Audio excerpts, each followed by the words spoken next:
De acordo com a Organização Mundial da Saúde, 3 bilhões e 700 milhões de pessoas com menos de 50 anos estão infectadas com o vírus da herpes tipo 1, quase metade da população do planeta.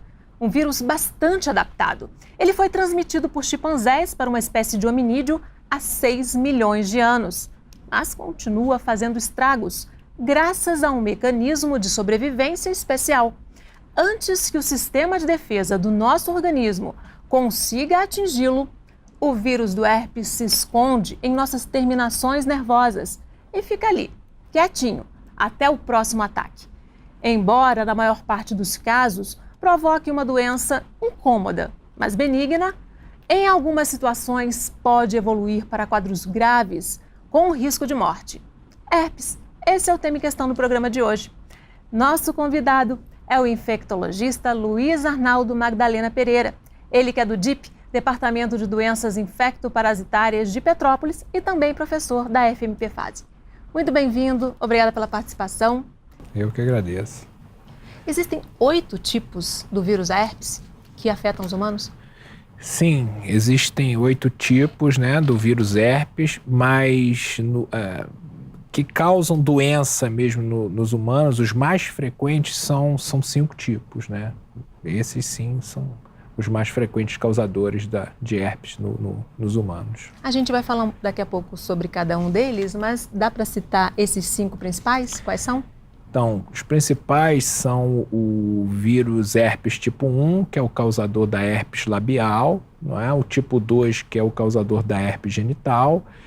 Tem o vírus varicela zoster, que é o causador da catapora, né, da varicela. E também do herpes zoster, né? E também do herpes zoster, né? A gente vai estar conversando. O citomegalovírus e o vírus da Epstein-Barr, que é o causador da mononucleose infecciosa. Então, esses 5 vírus citados são responsáveis por 90% das infecções nos humanos, né? Ou seja, 90% da população já teve contato com algum tipo do vírus da herpes. Estima-se que 90% da população já entrou em contato em alguma fase da sua vida com algum desses tipos do vírus herpes. Uhum. Né? Esses 2 últimos que você falou, eles são comuns na infância, né? São infância e adolescência, né? São comuns. Agora, podem afetar os adultos também. E aí, quando isso ocorre na fase adulta, tende a ser uma infecção mais arrastada. E por vezes, por exemplo, quando o citomegalovírus, a infecção ocorre na gestante, essa infecção pode passar para o feto e causar graves lesões, não é? Então, de um modo geral, na população, não causa grandes problemas, grandes transtornos, exceto na gestante, quando a gente fala de citomegalovírus, né? Isso pode trazer problemas sérios. E naqueles pacientes que têm alguma doença que cause uma imunodepressão, ou seja, que afetem uma doença que possa afetar o sistema imunológico. Exemplo, pacientes que convivem com HIV, pacientes que realizaram transplantes, ou seja, nesses pacientes, citomegalovírus pode ser uma infecção grave. Pacientes também em tratamento de câncer, né? Sim, pacientes em tratamento de câncer, principalmente pacientes em tratamento de câncer hematológico, leucemias, linfomas, enfim. Uhum. Como é que se dá o contágio?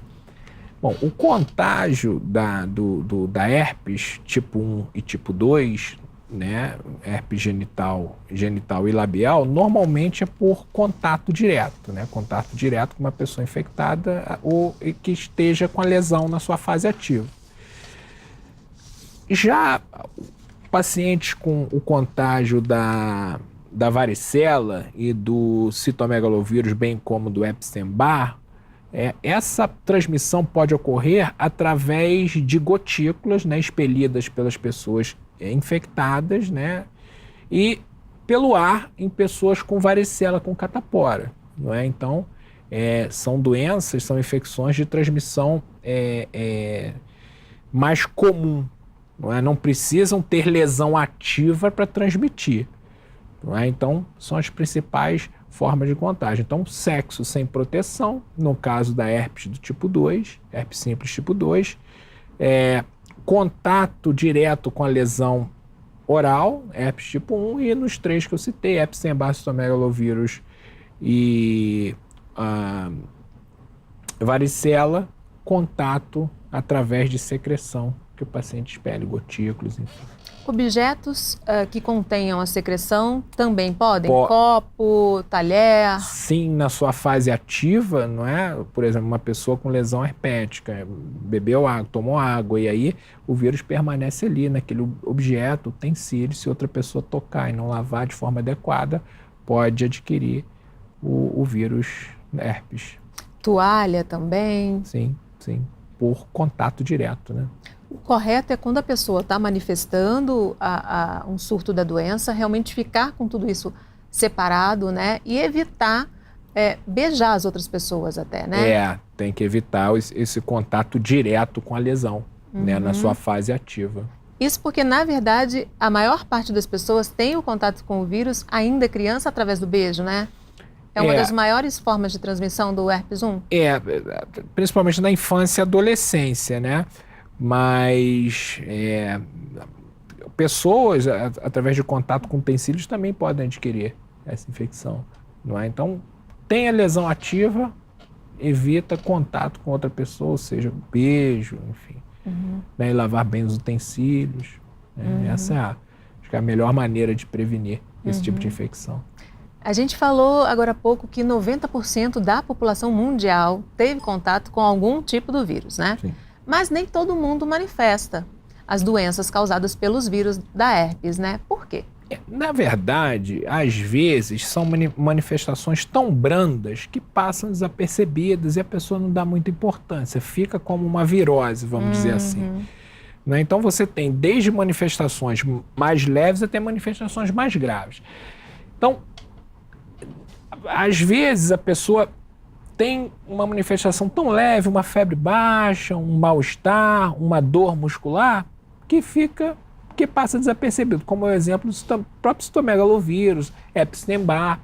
Mas quando isso ocorre na fase adulta, a pessoa tende a ter sintomas mais exuberantes. Uma febre, que pode ficar uma febre arrastada, manchas no corpo, não é? E esses vírus têm a capacidade de permanecerem no organismo por tempo indeterminado. Então, uma vez adquirida uma infecção por qualquer tipo do herpes, de vírus da família herpes, esse vírus vai permanecer no teu organismo pelo resto da vida. Não é? E se ele encontrar condições, por exemplo, tua imunidade diminuir muito, você fizer um tratamento pesado, com uma quimioterapia, por exemplo, ou fizer um transplante, esse vírus pode voltar a se replicar e causar doença novamente. Então ele não vai embora do teu organismo, ele fica ali escondidinho, quietinho, bem equilibrado. Esperando uma oportunidade de ser reativado, né? Exato. E essa nova reativação, muitas vezes, nem precisa a pessoa estar assim tão imunodeprimida, né? Não. Exemplo, herpes, aquela história, eu fui à praia, peguei sol e aí eu pego sol, eu tenho herpes. Sim, às vezes, quando você pega sol em excesso, pode ser um fator de gatilho para o vírus voltar a se replicar. Estresse, vida agitada, má alimentação, uma gripe forte, por exemplo, uma infecção, uma pneumonia, quer dizer, exaurir o teu sistema imunológico, então o vírus pode se aproveitar dessa situação para voltar a se multiplicar e gerar lesões novamente, no caso da herpes labial. A gente está falando aí dos fatores desencadeantes da reativação do vírus, né? Sim. Já que ele não vai embora, fica lá no organismo para sempre, vai né? permanecer latente, porque ele tem essa capacidade, né? Ele pode, vamos dizer assim, se esconder em terminações nervosas, onde ele permanece lá em equilíbrio, em latência. E quando ocorre algum desequilíbrio no organismo, ele volta a se multiplicar e causar lesões. Entre esses fatores também, a falta de sono, né? Uma pessoa que dorme pouco, isso também pode favorecer a retomada do vírus, né? Tudo que possa gerar um estresse no teu organismo pode ser um fator de gatilho, um fator desencadeante para recidiva, reativação do vírus da herpes. Não é? Então, por exemplo, um exercício muito intenso, não é? Um trauma, uma doença, um câncer, depressão, a perda de um amigo, de um parente muito próximo. Então, isso são alguns fatores que podem causar essa recidiva das lesões. Né? Normalmente, o primeiro surto é o mais forte, né?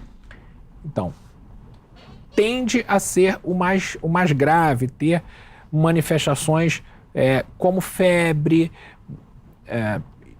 estomatites herpéticas, pode ser um quadro mais artralgia, quer dizer, dor nas juntas, dor no corpo, dor de cabeça, porque você não tem imunidade ainda. Então, é o teu primeiro contato com o vírus. E teu organismo tende a reagir de alguma maneira.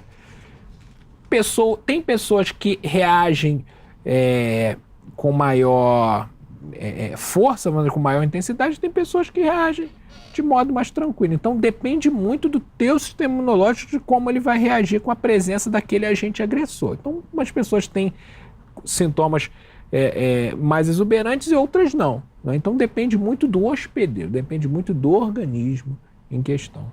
Né? Normalmente, aparece de um lado só do corpo, não é isso? E costuma voltar para o mesmo lugar onde apareceu pela primeira vez. Por quê? Como é que acontece isso? Tanto o vírus herpes tipo 1 quanto o vírus herpes tipo 2, ou seja, os causadores de herpes labial e herpes genital, eles permanecem em fase de latência bem próximo à lesão de inoculação inicial, ou seja, por onde eles entraram pela primeira vez. Então, a recidiva da lesão tende a ser no local inicial da inoculação. Então, lado direito, lado esquerdo, não sei, tende a ficar por ali. Mesma coisa genital.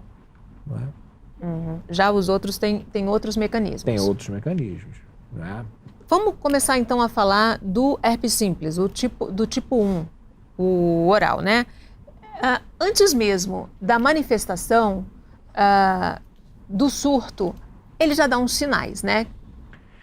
Então, quem tem herpes já está acostumado, já sabe identificar quando vai ter uma nova crise. Por quê?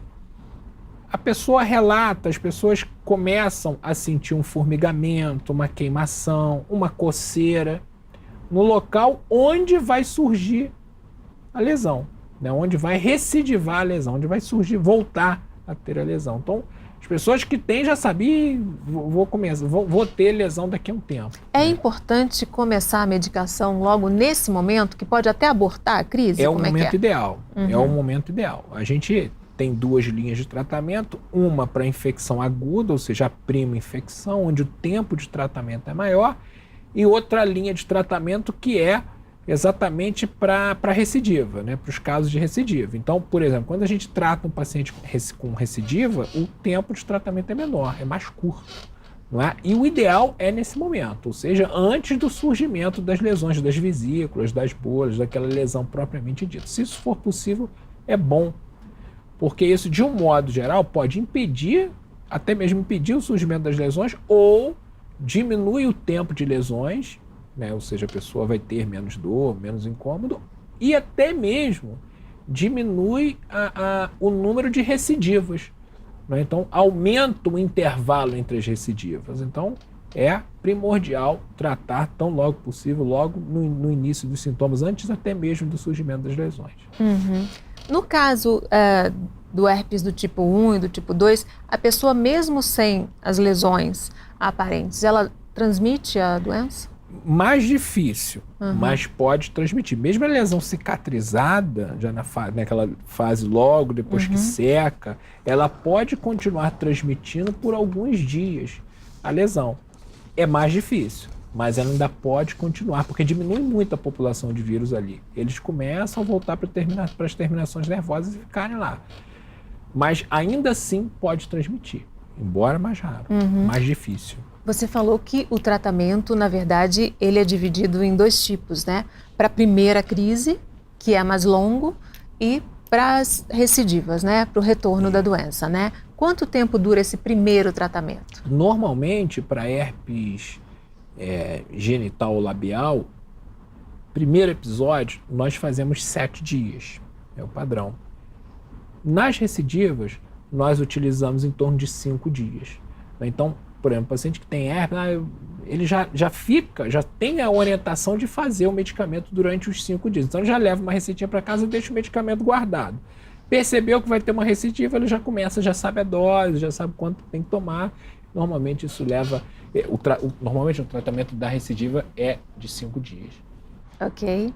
E você também pode acompanhar a Fase TV na internet, quando e onde você quiser. O endereço está aí na sua tela, youtube.com/fmpfase. Faça sua inscrição e receba os alertas dos novos episódios. Vamos fazer um rápido intervalo. No próximo bloco, a gente continua falando sobre herpes. O Em Questão volta em instantes. Até já!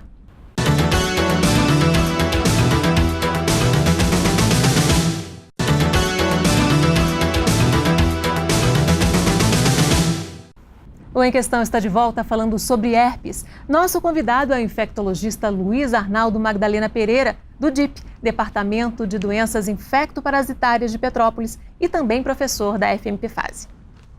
Como é que é feito o diagnóstico das doenças causadas pelos vírus da herpes? Então, herpes labial, herpes genital, o diagnóstico é clínico, né? Você vê as lesões, aquelas características peculiares, lesões em vesículas, enfim. E o diagnóstico é clínico. Agora, assim como a varicela, catapora, né? Mas, se tratando de citomegalovírus ou Epstein-Barr, que é a mononucleose, a gente precisa fazer o exame de sangue, né? Fazer a sorologia para a gente confirmar o diagnóstico. Então, essas duas infecções, citomegalovírus e Epstein-Barr, mononucleose, nós precisamos de exame de sangue, de sorologia específica para garantir a infecção, para fazer o diagnóstico da infecção na sua fase aguda.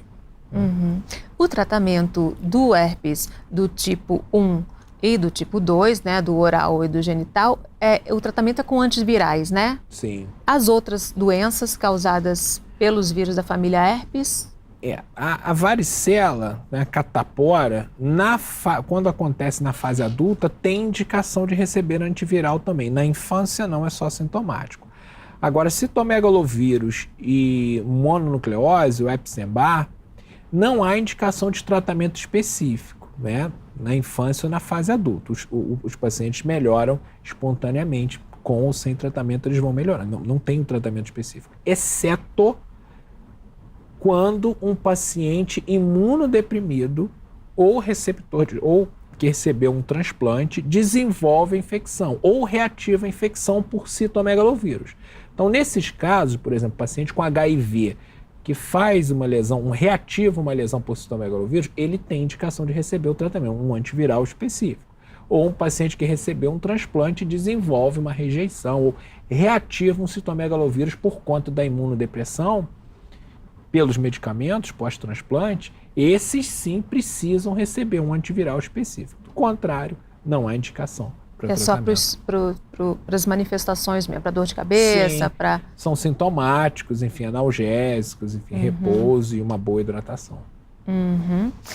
A gente falou lá do herpes labial que o sol em excesso é um fator desencadeante de uma recidiva, né, de uma reativação do vírus. O uso de filtro solar, fotoprotetor na boca para essas pessoas, uso constante, é um fator de proteção mesmo? Ajuda? É um fator de proteção para aqueles pacientes que têm sua recidiva associada à exposição solar. Tem paciente que tem herpes tipo 1, herpes labial, mas que não tem influência com o sol.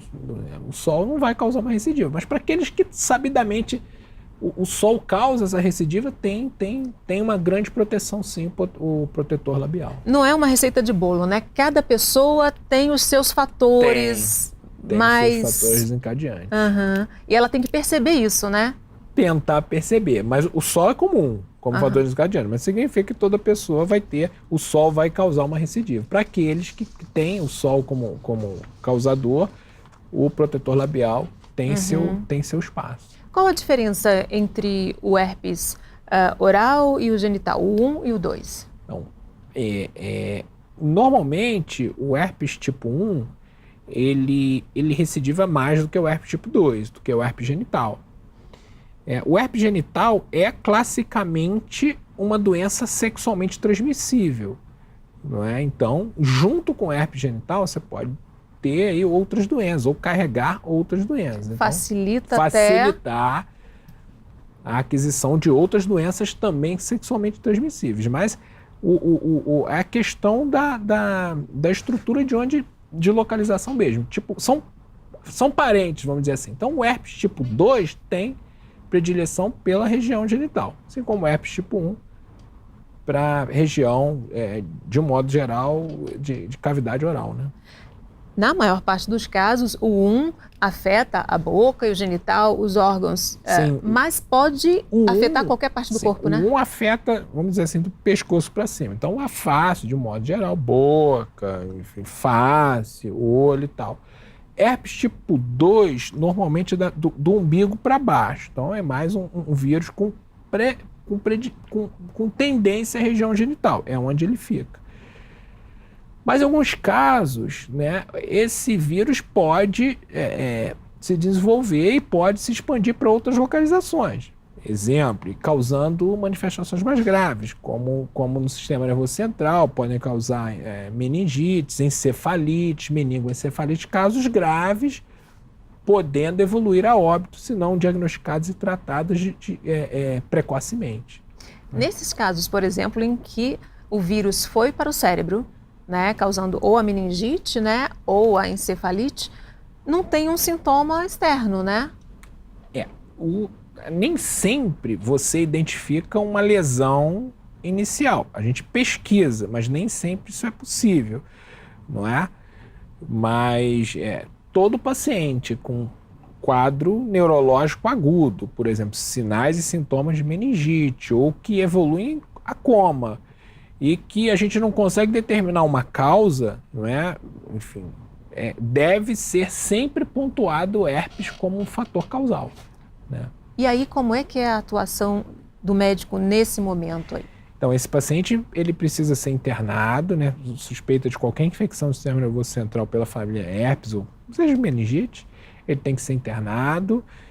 Se tiver em coma, ele vai precisar de uma UTI e ele vai precisar fazer exames de imagem, uma punção lombar, que é tirar um líquido para avaliar se tem ou não o vírus ali, e fazer um exame de imagem, uma tomografia, uma ressonância para constatar a infecção. Uma vez constatada a infecção, ou quando a gente suspeita da infecção, a gente deve iniciar precocemente o tratamento específico, que é um antiviral. A gente inicia, vista a potencial gravidade desses casos, evolução fatal, se não feito o tratamento de forma adequada e precoce. Então a gente pensa, a gente trata.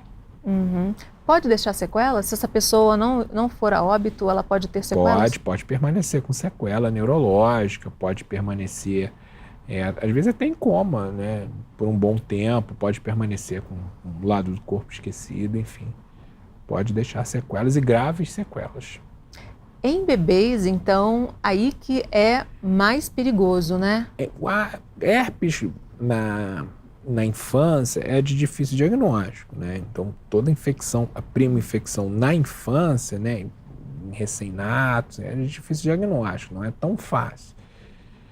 Mas, como o sistema imunológico dos recém-natos não está totalmente desenvolvido, como do adulto, de uma criança, né, de uma pré-escolar, por exemplo, então o vírus encontra um caminho fértil pela frente, ou seja, ele não encontra muitas barreiras para se multiplicar e parar em outras partes do corpo. Então, o vírus herpes, ele tem tropismo pelo sistema nervoso.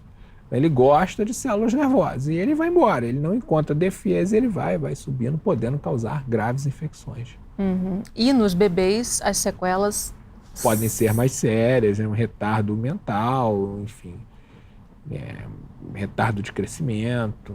Então, tende a ser uma infecção mais séria, deve ser pensada e diagnosticada e tratada precocemente. Por isso que, se uma grávida tiver o herpes genital, o aconselhamento é para a cesariana. Então, a cesariana, ela vai ser indicada se no momento do parto, essa gestante tiver com lesões ativas. Então, está ali no canal do parto. Tem lesão ativa, está em fase ativa de doença, a melhor via é parto cesáreo. A gente não seria indicado a cesariana, mas o parto vaginal. Mas se tiver lesão ativa, se não tiver lesão ativa, eu sei que eu tenho herpes genital, mas se não tiver lesão ativa, não é necessário. E ali dentro, no útero, ali o bebê está protegido. Mesmo a mãe manifestando a doença, ele não teria a doença? Está protegido. É extremamente raro, mas a mãe, por exemplo, desenvolver herpes tipo 1 ou tipo 2, que desenvolva herpes tipo 1 tipo 2 na gestação, essa infecção passar pro bebê no útero. É muito raro isso acontecer. Quando acontece, sim, pode causar lesões graves, mas é muito raro acontecer. O mais comum observado é, realmente, na hora do parto, a mãe aí com lesões ativas, a criança pode, o recém-nato pode desenvolver herpes ali na hora do parto, né? O que pode acontecer. Mas da mãe para o filho intraútero é muito raro. Você falou do herpes do tipo 1, que pode acometer qualquer parte, né, do pescoço para cima, e existe o herpes ocular, né? Não. O herpes ocular é bem parecido com o herpes labial. Ele é uma lesão onde o olho fica vermelho, fica coçando, pode doer. Parece uma conjuntivite. Parece uma conjuntivite. Só que com recidivas, como é o herpes labial. E durante essas recidivas pode acontecer fibrose, enfim, retração. E isso pode gerar perda progressiva da visão, não é? Mas, do mesmo modo que herpes labial, tem tratamento, não só a infecção aguda, como as recidivas. A gente consegue diminuir o tempo de lesão e diminuir o número de recidivas, preservando assim o olho da pessoa, a visão da pessoa com a infecção. Uma das características também é um desconforto em relação à luz, né? Sim, sim. Fotofobia, coceira, olho vermelho, não é? Lacrimejamento de um lado, não é? Então, são algumas características do herpes ocular. É importante procurar logo o oftalmologista, né? Procurar o oftalmo sempre, o olho para não transmitir e também para evitar a perda de visão. Exatamente, né? Para ele estar acompanhando esse paciente vai precisar ser acompanhado, algumas consultas ao oftalmologista para preservar, garantir que essa visão permaneça preservada. Uma pessoa pode ter os 2 ou mais vírus do herpes ao mesmo tempo? Sim, são vírus diferentes, né? São dois vírus diferentes, né? Inclusive com modo de transmissão diferente, né? Então, nada impede uma pessoa ter herpes genital e também ter herpes labial. Quer dizer, não gera uma imunidade cruzada, né? Como vocês falam. Não. Aliás, não gera imunidade nenhuma, né? Porque a pessoa vai ficar...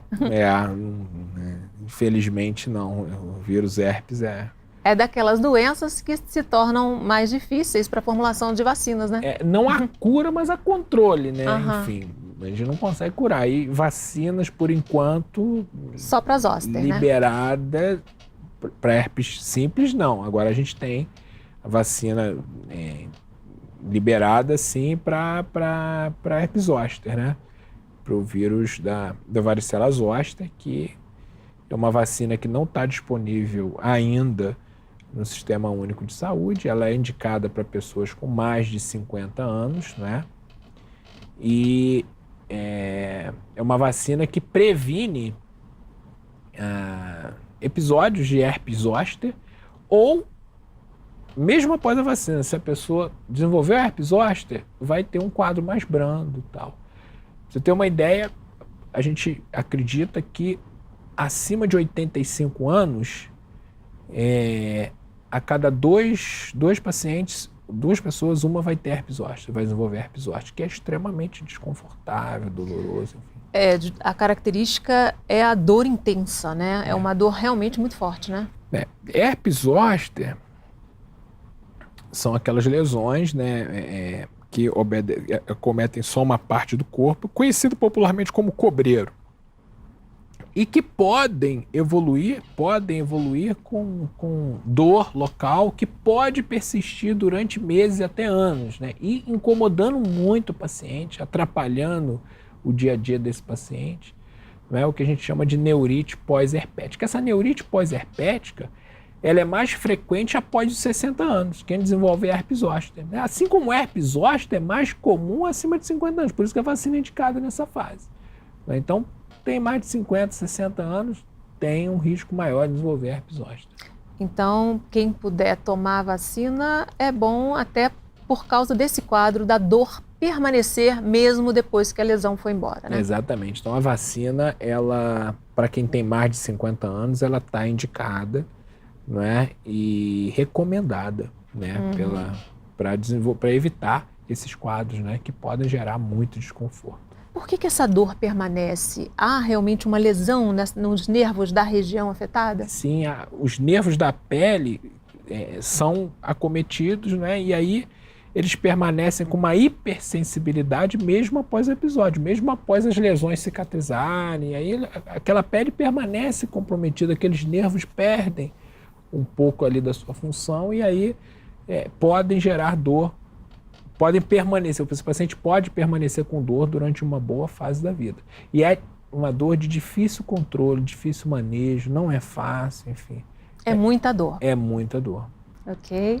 E se você perdeu um pedacinho do programa, quer rever ou compartilhar um episódio, passa lá no youtube.com/fmpfase. Você também pode sugerir algum assunto para ser discutido aqui no Em Questão. Vamos fazer mais um rápido intervalo. No próximo bloco, a gente continua falando sobre herpes. O Em Questão volta em instantes. Até já!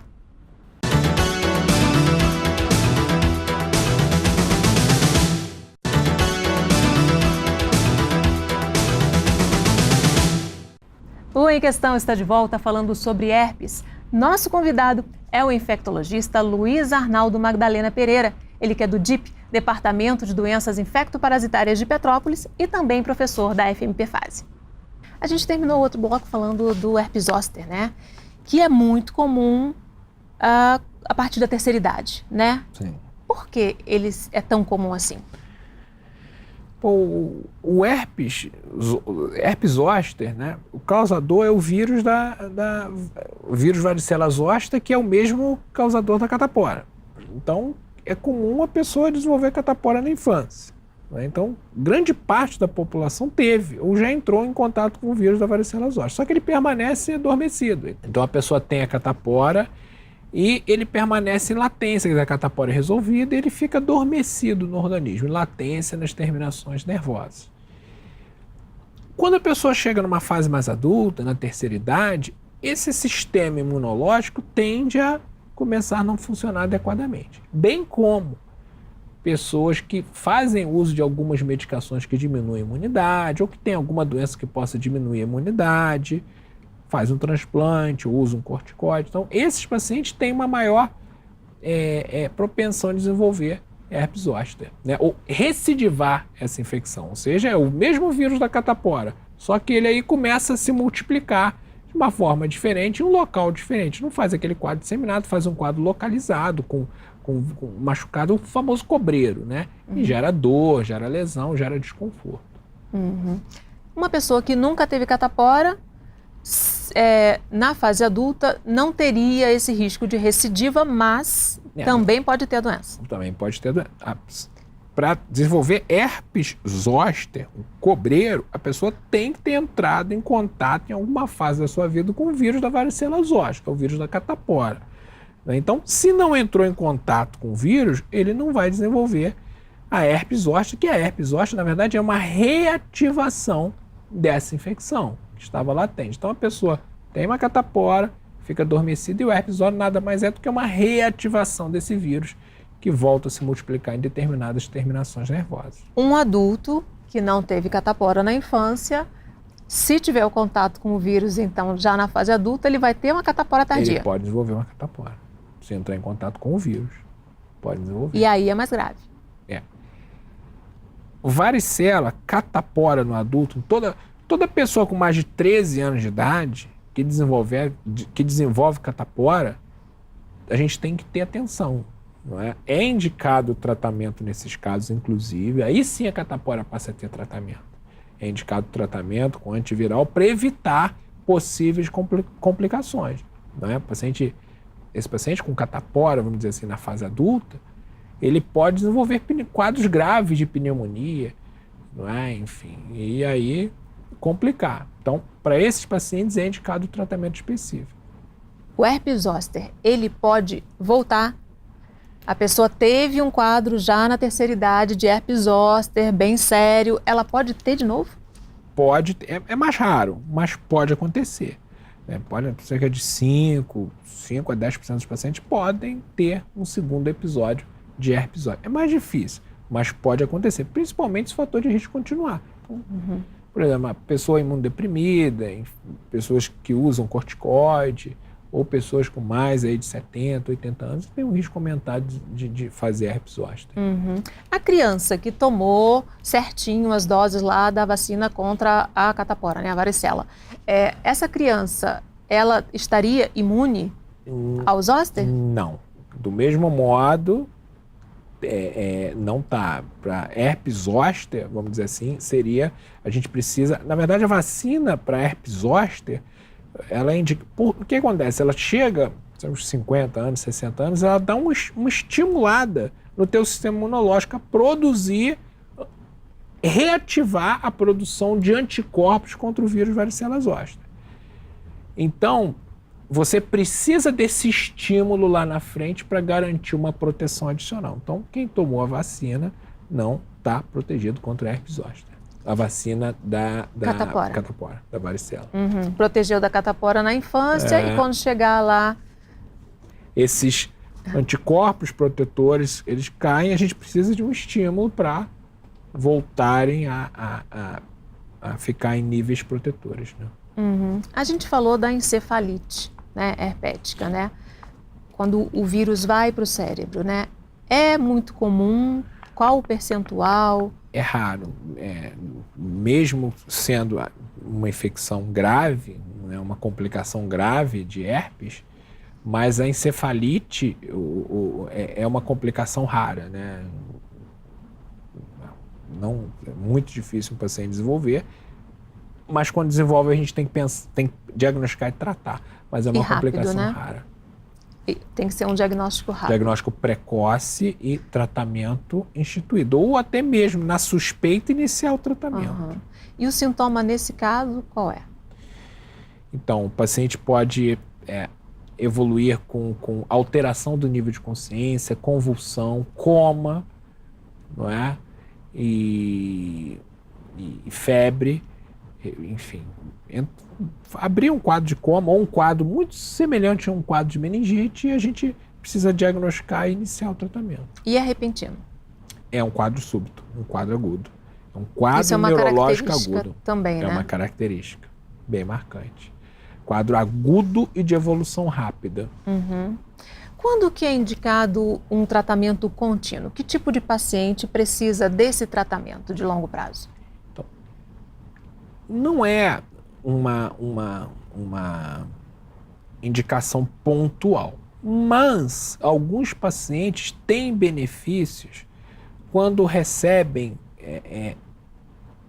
a droga como profilaxia, ou seja, a gente faz esse medicamento durante 3 a 6 meses para diminuir a recidiva. Então, para aqueles pacientes que têm herpes labial ou genital de repetição, né, um episódio por mês ou um episódio a cada 2 meses, até 6 por ano, 6 a 8 por ano, a gente pode tentar, nós podemos tentar com uma droga, utilizar um antiviral de forma profilática para diminuir ou reduzir esse número de recidivas, não é? Então, não significa dizer que todo paciente vai responder. Tem paciente que responde, tem paciente que não responde. Então, na verdade, é uma tentativa de auxiliar na redução dessas recidivas. E em parte dos casos tem bons resultados? Tem bons resultados, né? Depende muito do paciente, né? Tem paciente que responde, tem paciente que não responde. Mas, de um modo geral, traz aí um bom resultado. Que cuidados a pessoa deve ter para evitar ter crises recorrentes que vão afetando o corpo, né? Então, acho que uma vida saudável, uma boa alimentação, uma boa noite de sono, exercício de forma regular, evitar o contato com pessoas com lesão ativa, ou seja, o contato por beijo, enfim. higienizar utensílios, né, de pessoas com lesão ativa, enfim, ter cuidados com higiene, eu acho, e em relação sexual, usar o preservativo, né? Então, um sexo seguro, sexo protegido, eu acho que são as principais formas da gente evitar o contágio dessas lesões, dessas infecções. O ideal é que essa pessoa passe a ter um cuidado extra, né? Para não fazer novas crises, né? Ela tem que se conhecer, ver o que desencadeia e aí tomar certos cuidados, né? Com certeza. Acho que prevenir é o melhor remédio, né? Uhum.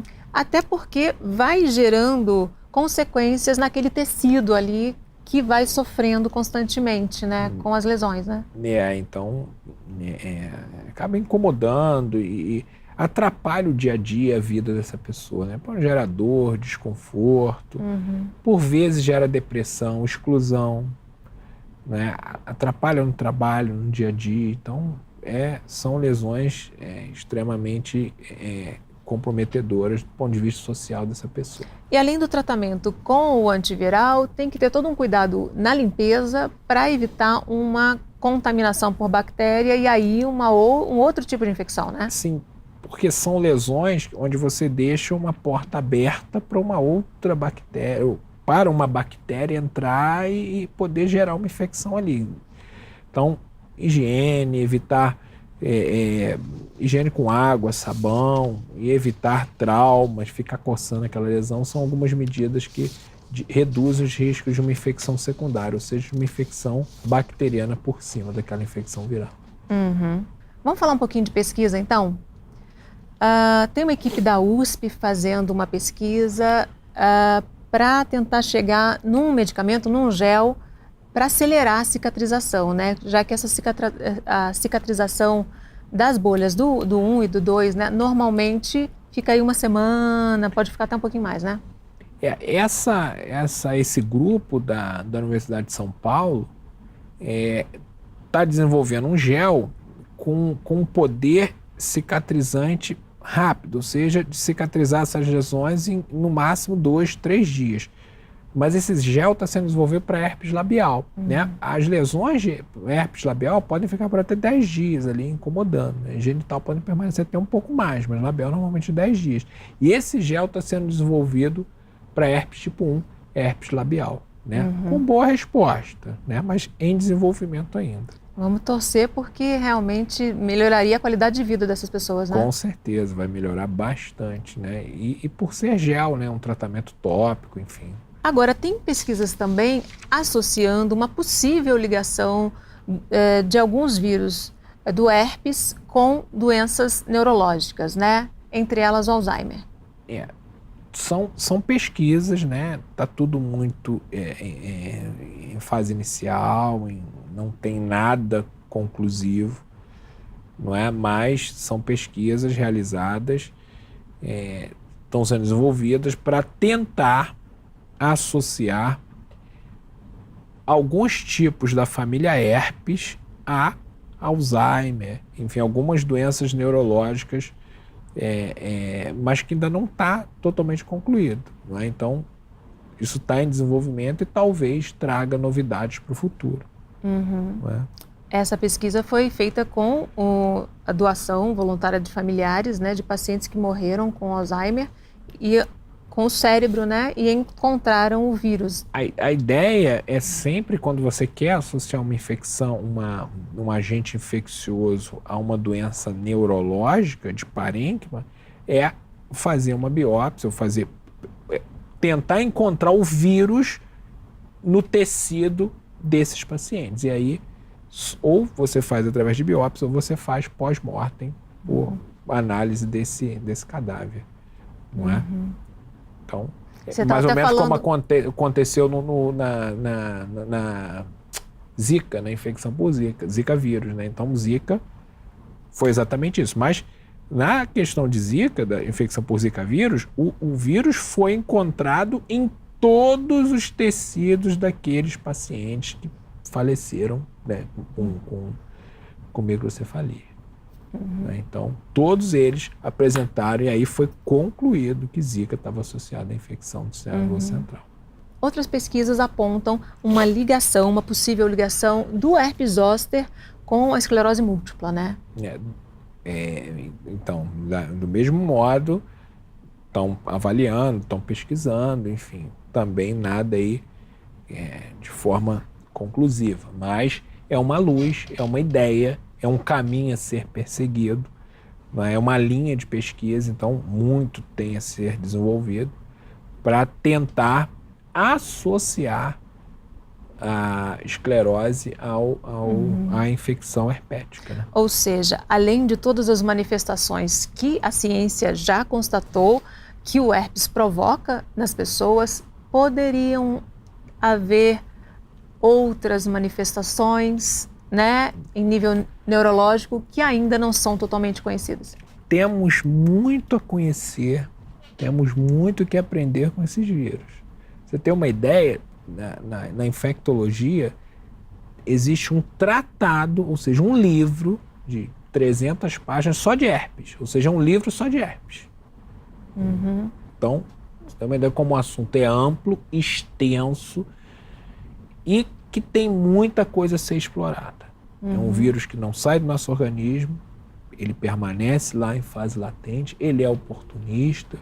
Então, a gente tem muito que aprender e a gente ainda vai associar herpes a muitas doenças. Ok, infelizmente nosso tempo terminou. Agradeço muitíssimo sua participação, Luiz. Uma honra. E a gente tem um encontro marcado no Próxima Questão. Espero você. Até lá.